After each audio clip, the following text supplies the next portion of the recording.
స్త్రీ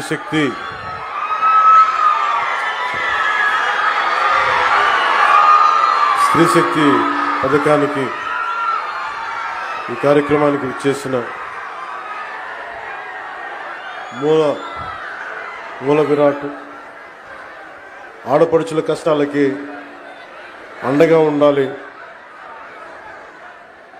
కూటమి ఏర్పడ్డ తర్వాత ఎన్నికల ముందు సూపర్ 6 గురించి మాట్లాడుకుంటున్నప్పుడు ప్రత్యేకించి గౌరవ ముఖ్యమంత్రి శ్రీ నారా చంద్రబాబు నాయుడు గారు అన్న మాటలు నాతోటి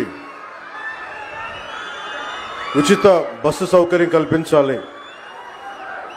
నేను వారిని ఒకటే అడిగాను, మనకున్న ఆర్థిక ఇబ్బందుల్లో దీన్ని ఎలా ముందుకు తీసుకెళ్తారు సార్, అది నెరవేర్చగలమా అనే నాకు ఒక సందేహాన్ని వెల్లబూస్తే ఆయనకున్న అపారమైన అనుభవం ఈ రోజున నేను భరోసా ఇస్తున్నాను, ఎట్టి పరిస్థితిని ముందుకు తీసుకెళ్తామని చెప్తే ఈ రోజున ఆయన ఇచ్చిన మాట నెరవేర్చడం ఇది ఆయన ఈ అనుభవానికి ఆయన కమిట్మెంట్కి ఒక చాలా బలమైన నిదర్శనం.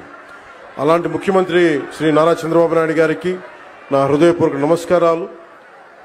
ఆడపడుచు అందరి తరపున వారికి కృతజ్ఞతలు తెలియజేసుకుంటా ఉన్నాను. అలాగే గౌరవ మానవ వనరుల అభివృద్ధి, ఇన్ఫర్మేషన్ టెక్నాలజీ, ఎలక్ట్రానిక్స్ మరియు కమ్యూనికేషన్, రియల్ టైం గవర్నెన్స్ శాఖ మంత్రివర్యులు సోదరులు శ్రీ నారా లోకేష్ గారికి నా హృదయపూర్వక నమస్కారం. అలాగే రవాణా శాఖ మంత్రివర్యులు రాలేకపోయారు రాంప్రసాద్ రెడ్డి గారికి, అలాగే భారతీయ జనతా పార్టీ రాష్ట్ర అధ్యక్షులు శ్రీ పివిఎస్ మాధవ్ గారికి, ఆంధ్రప్రదేశ్ రాష్ట్ర రోడ్డు రవాణా సంస్థ చైర్మన్ కొనకళ్ళ నారాయణరావు గారికి, గౌరవ పార్లమెంట్ సభ్యులు విజయవాడ శ్రీ కేసినేని చిన్ని గారికి, విజయవాడ సెంట్రల్ నియోజకవర్గ శాసనసభ్యులు బుండా ఉమేశ్వర గారికి, విజయవాడ ఈస్ట్ నియోజకవర్గ శాసనసభ సభ్యులు గద్దె రామ్మోహన్ రావు గారికి, ప్రిన్సిపల్ సెక్రటరీ రవాణా రహదారుల భవనాల శాఖ శ్రీ కాంతిలాల్ గారికి, ఆంధ్రప్రదేశ్ రాష్ట్ర రోడ్డు రవాణా సంస్థ ఉపాధ్యక్షులు మరియు managing director Shri H Dwaraka Tirumalarao గారికి ప్రత్యేకించి మీ అందరికీ పేరు పేరు నా హృదయపూర్వక కృతజ్ఞత. ఇది ఆగస్టు 15 79వ స్వాతంత్ర దినోత్సవ సందర్భంగా ప్రత్యేకించి ఈ మహిళలకి ఉచిత బస్సు ప్రయాణం స్త్రీ శక్తి పథకం కింద ప్రారంభించడం చాలా ఆనందదాయకం. ఈ శుభ సందర్భాన మరోమారు మీ అందరికీ స్వాతంత్ర దినోత్సవ శుభాకాంక్షలు తెలియజేస్తా ఉన్నాను. మన రాష్ట్ర ఆడపడుచులకి ప్రత్యేకమైన శుభాకాంక్షలు తెలియజేస్తున్నాను. స్త్రీ శక్తికి సముచిత స్థానం ఇస్తూ మహిళా సాధికారత దిశగా మరో అడుగు ముందుకు వేస్తూ ప్రతి ఆడపడుచుకి ఇచ్చిన మాట నిలబెట్టుకుంటూ నారా చంద్రబాబు నాయుడు గారి నాయకత్వంలో కూటమి ప్రభుత్వం నేటి నుంచి ఆంధ్రప్రదేశ్ నివాసితులైన మహిళలకు, బాలికలకు, ట్రాన్స్జెండర్లకి ఆర్టీసీ బస్సుల్లో ఉచిత ప్రయాణం అందిస్తూ ఉంది. ఈ పథకాన్ని అమలు చేయడానికి కూటమి ప్రభుత్వం ఏటా సుమారు 2000 కోట్ల రూపాయలు ఖర్చు చేస్తూ ఉంది. గత ప్రభుత్వ అస్తవ్యస్త విధానాలతోటి కుదేలైన ఆర్థిక వ్యవస్థ గాడిలో పెడుతూనే, ఒకవైపు పెట్టుబడులను ఆకర్షిస్తూనే సూపర్ 6ని చాలా సమర్థవంతంగా ఒక్కొక్క హామీని చాలా బలంగా ముందుకు తీసుకెళ్తున్నారు శ్రీ నారా చంద్రబాబు నాయుడు గారి నాయకత్వంలోని కూటమి ప్రభుత్వం. ఇచ్చిన మాట మేరకు ప్రతి విద్యార్థి తల్లికి వందనం పథకం అమలు చేశాం. దీపం 2 పథకం కింద మహిళలకు ఇప్పుడే 2 విడత లబ్ధిదారులకు గ్యాస్ సిలిండర్లు ఉచితంగా ఇచ్చాం. స్త్రీ శక్తి పథకంతో మహిళా ప్రయాణికులకి ఉచిత బస్సు సౌకర్యం అందించేందుకు ఏపీఎస్ఆర్టీసీకి చెందిన 8458 బస్సులు ఉచిత ప్రయాణానికి అందుబాటులో ఉంటాయి. ప్రభుత్వం ఎంపిక చేసిన 5 రకాల బస్సుల్లో నిర్ణీత గుర్తింపు కార్డు, అది ఆధార్ కావచ్చు, ఓటర్ ఐడి కావచ్చు, రేషన్ కార్డు కావచ్చు, లేదా రాష్ట్ర మరియు కేంద్ర ప్రభుత్వ ఐడిని చూపించి రాష్ట్రం మొత్తం ఎలాంటి ఆంక్షలు లేకుండానే తిరిగేందుకు ప్రభుత్వం ద్వారా అవకాశం కల్పిస్తున్నాం. Palle Velugu, ultra Palle Velugu, express, city ordinary, city metro express బస్సుల్లో మహిళలంతా ప్రయాణించవచ్చు. మహిళా ప్రయాణికులందరికీ 0 షేర్ టికెట్ జారీ చేసి ప్రయాణానికి అనుమతిస్తారు.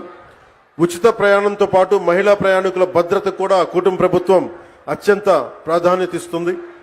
ప్రతి బస్సులోనూ సీసీ కెమెరాలు ఏర్పాటు చేయడంతో పాటు మహిళా కండక్టర్ల వద్ద బాడీ అంటే ఒంటి మీద వేసుకునే కెమెరాలను కూడా ఏర్పాటు చేయబోతా ఉన్నాం.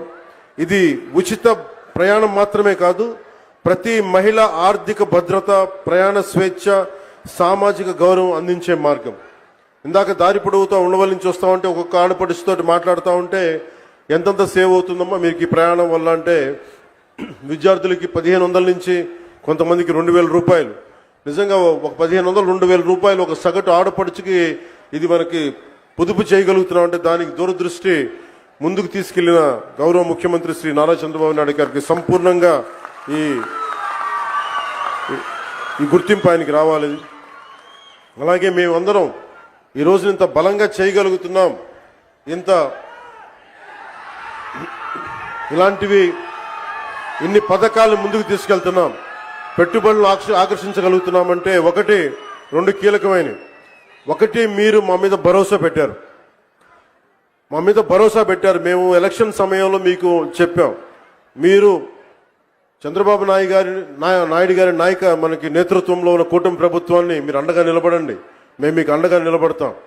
అలాగే భారతీయ జనతా పార్టీ మనకి ప్రధానమంత్రి గారి నేతృత్వంలో భారతీయ జనతా పార్టీ ఎన్డీఏ ప్రభుత్వం మీరు నిలబడండి, మేము మీకు అండగా ఉంటామని తెలియజేస్తే అది మీరు మా మీద పెట్టిన భరోసా ఈ రోజున మీకు ఉచిత బస్సు ప్రయాణం తీసుకొచ్చింది.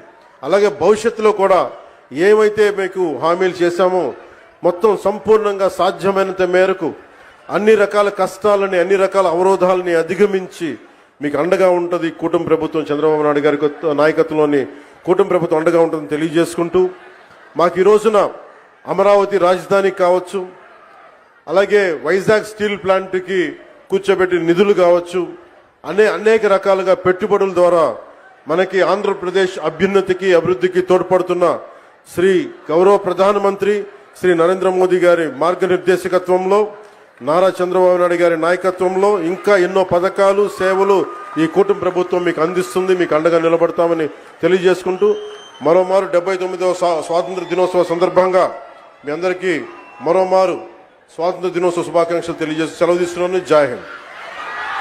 ధన్యవాదములు సార్.